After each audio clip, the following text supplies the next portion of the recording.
મોહરમના પર્વને અનુલક્ષી જનાબે સકીનાની યાદમાં કેદખાનાની પ્રતિકૃતિ ઊભી કરાઈ હતી.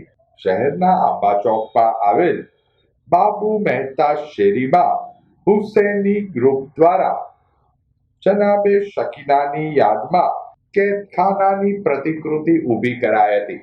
ઇમામ હુસૈનના પરિવારને જાલિમો દ્વારા કેદ કરી 4 વર્ષની માસૂમ જનાબે સકીના પર અત્યાચાર ગુજારવામાં આવ્યો હતો. જનાબે સકીનાની યાદમાં કેદખાનાની પ્રતિકૃતિ ઊભી કરાઈ.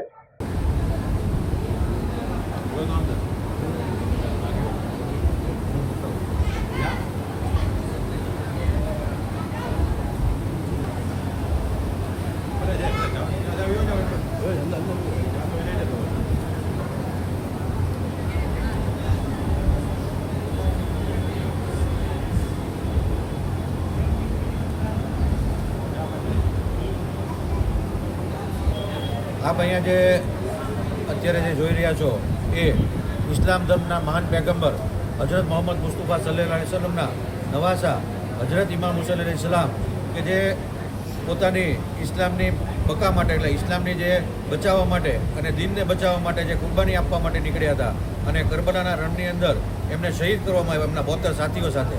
એમની શહાદત મોહરમના 10 તારીખે આશુરના દિવસે કરવામાં આવી અને ત્યારબાદ આ તમામ જે શહીદો થઈ ગયા એમાંથી પછી એમના જે ઓરતો અને જે એમના બચ્ચાઓ હતા એમાંથી ઇમામ હુસૈનની દીકરી હતા જનાબે સકીના અલૈહિસ્સલામ.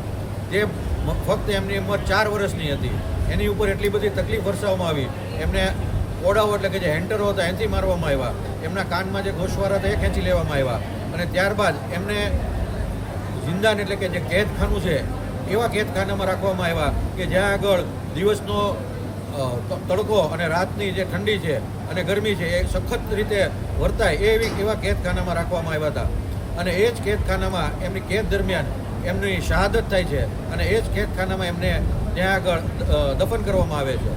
એટલે આ જનાબે સકીના અલૈહિસ્સલામની કેદખાનામાં જે શહાદત થઈ હતી એ યાદ મનાવવા માટે અમે અહીંયા કેદખાને બનાવ્યું છે અને એમાં જનાબે સકીના અલૈહિસ્સલામની તુરબત રાખવામાં આવી છે. આજે આપ દ્રશ્ય જોઈ શકો છો એ દ્રશ્યની રીતે એટલું ગજબ દ્રશ્ય છે કે આપણે અંદર જઈએ તો પણ આપણા આંખમાંથી આંસુ આવી જાય કે આ જે પૈગંબર સાહેબના જે ઘરવાળા છે એની ઉપર કેટલી તકલીફ આપવામાં આવી હતી આ દીનને બચાવવા માટેની. તો આ અહીંયા આપણે જનાબે સકીના અલૈહિસ્સલામની જે કેદખાનામાં શહાદત થઈ એની પ્રતિકૃતિ બનાવવામાં આવેલ છે.